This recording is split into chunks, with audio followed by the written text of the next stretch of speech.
नमस्कार, मैं हूं अमर चौधरी और आप देख रहे हैं नेशनल न्यूज़ 18। शुरुआत करते हैं इस वक्त की बड़ी खबर से।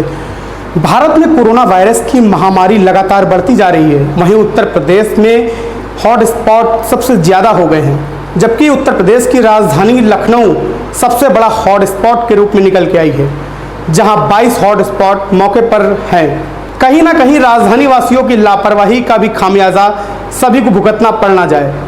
इसी सिलसिले में हम बात करते हैं राजधानी लखनऊ में चर्चित एक संस्था, जो समाज सेवी संस्था सत्यमेव जयते से। इस वक्त हमारे साथ सत्यमेव जयते फाउंडेशन के प्रदेश सचिव अमित कुमार जी जुड़ चुके हैं। अमित जी, यह बताइए कि सत्यमेव जयते फाउंडेशन किस तरह से आपकी लोगों के प्रति जागरूक करने का कार्य कर रही है और किस तरह से कार्य किए जा रहे हैं संस्था के द्वारा।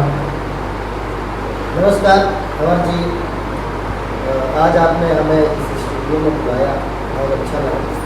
हमारी संस्था पूरे प्रदेश में बहुत तरीके से, बहुत अच्छी तरीके से काम करना चाहती है और कर रही है। अभी जो बीमारी यहाँ चल रही है महामारी के रूप में हमारे भारत में, प्रदेश में, उसमें भी हमारी संस्था लगातार काम कर रही है।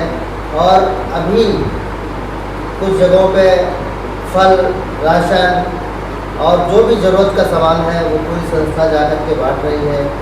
अभी गुलजान नगर में भी बांटा गया है और कई जगहों पे इस तरह से लगातार हम उन शोषित गरीबों को, जिनके पास भोजन नहीं है, जिनके पास ज़रूरी सामान नहीं है, तो हमारी संस्था के सभी पदाधिकारी मिल करके जहाँ से भी फ़ोन आते हैं वहाँ पे हम लोग जा करके पूरी मदद करते हैं।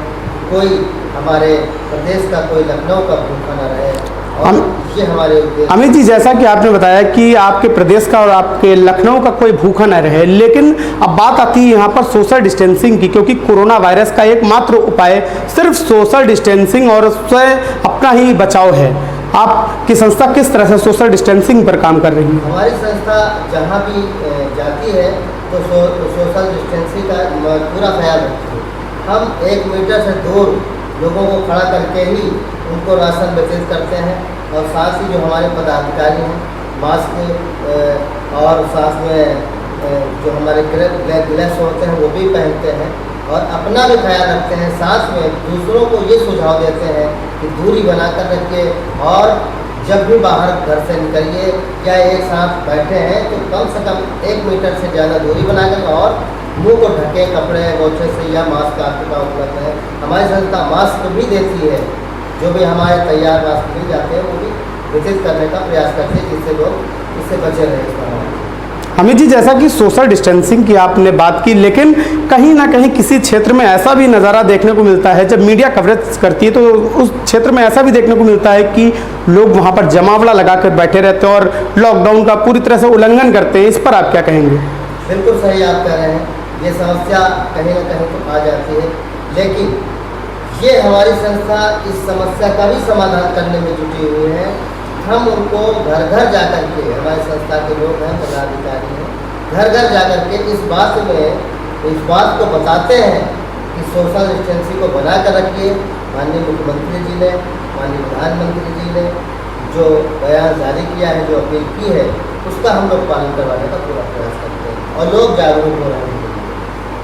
अमित जी, अभी तक आपकी संस्था सत्यमेव जयते, जैसा कि नाम बहुत ही बढ़िया आपकी संस्था का सत्य की जीत होने वाला नाम है, सत्यमेव जयते, तो सत्यमेव जयते फाउंडेशन द्वारा आपके क्या क्या सराहनीय कार्य किए गए हैं और अब आगे की क्या प्लानिंग है आपकी कि किस तरह से आप समाज को सुधारेंगे या समाज में समाज सुधार की कार्य करेंगे?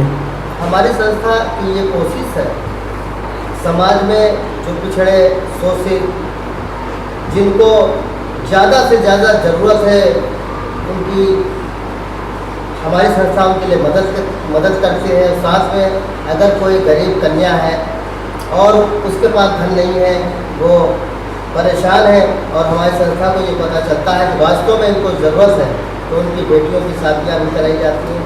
साथ में जो वृद्ध हैं, जिनके लिए कोई व्यवस्था नहीं है, उनको भी हम लोग कोशिश करते हैं जाकर के कि दवा का काम, उनके देखरेख का काम करवाने का प्रयास करते हैं। साथ में हमारी संस्था वृद्धा आश्रम भी बनाने के लिए ज़मीन ले चुकी है। अब अगर किसी तरह से धन हम लोग इकट्ठा कर लेते हैं तो उसमें भी प्रयास है कि एक वृद्धा आश्रम बना करके उन तमाम जो अपने माँ बाप को छोड़कर बाहर हैं, अपने माँ बाप का ध्यान नहीं देते हैं, उनके लिए भी हम लोग कोशिश कर रहे हैं कि वो उस वृद्धाश्रम में रह करके उनको भी हम लोग ज़्यादा और मदद करें। अमित जी, क्या आपकी सत्यमेव जयते फाउंडेशन को कोई सरकारी सहायता मिलती है या आप सिर्फ अपने सदस्यों की सहायता से और आप अपने जो प्राइवेट सेक्टर का आपका नॉन गवर्नमेंट ऑर्गेनाइजेशन सत्यमेव जयते है उसके पदाधिकारियों द्वारा ये सारा काम करते हैं? हाँ, हमारे इस पदाधिकारियों का बड़ा सहयोग है।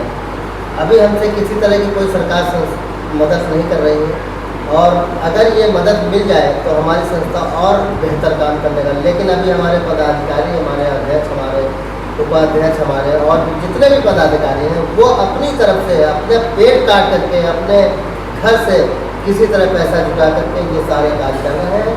और अगर कहीं से सरकार हमारी तरफ अगर एक बार नजर इनायत करके कुछ फंड मिल जाए तो हम बहुत अच्छा काम करने का प्रयास करें, ये मेरा होगा। अमित जी, आपकी सत्यमेव जयते फाउंडेशन के मुख्य उद्देश्य क्या हैं? हमारी सत्यमेव जयते के मुख्य उद्देश्य ये है कि समाज में शोषित, वंचित, गरीब, असहाय जो लोग हैं उनकी मदद करना है।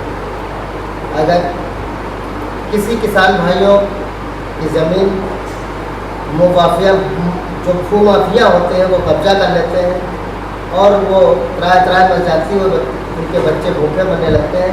उनकी थोड़ी सी ज़मीन है तो ज़मीन को अगर हम तक उनकी सूचना मिल जाती है, हमारी संस्था के पास अगर कोई फ़ोन आ जाता है या कोई मिलता है तो हम लोग जा करके उसकी ज़मीन को कोशिश करते हैं कि उसके हक, उसकी ज़मीन उसके दिलवाए, उसका हक। जैसा कि अमित जी आपने बताया कि किसानों की समस्याओं में अहम भूमिका आपके संस्था की रहती कि अगर किसी किसान की ज़मीन को भूमाफियाओं या दबंगों ने कब्जा लिया है तो आप उनकी ज़मीनें छुड़वाते हैं। क्या आप इनको पर्सनल खुद छुड़वाते हैं या पुलिस प्रशासन का सहयोग लेकर छुड़वाते हैं? नहीं, हमारी कोशिश रहती है कि पहले तो हम उन्हें कुछ समझाने की कोशिश करते हैं और जब वो नहीं समझते हैं तो हम पुलिस प्रशासन का भी मदद लेते हैं और हमें पुलिस प्रशासन भी अच्छा मदद देती है और उनकी ज़मीन, उनका हक उनको मिलता है। और कभी कभी ये समस्या आती है कि उनके पास बीज नहीं होते हैं, उनके पास जुताई करने का पैसा नहीं होता, तो हमारी संस्था ये कोशिश करती है कि उनके खेती करने के लिए बीज भी उपलब्ध करा देती है और जुताई करवाने के लिए ट्रैक्टर का जो पैसा लगता है वो भी दे देती है। उनकी जब फसल खड़ी हो जाती है, लहराने लगती है, तो वो किसान हमें दुआएं देते हैं, बड़ी खुशी मिलती है। जैसा कि इस वक्त हमारे साथ मौजूद थे अमित कुमार जी, जो सत्यमेव जयते फाउंडेशन के सेक्रेटरी हैं। उन्होंने बखूबी पूरा बताया कि किस तरह से सत्यमेव जयते फाउंडेशन उनकी जोरों शोरों पर काम कर रही है।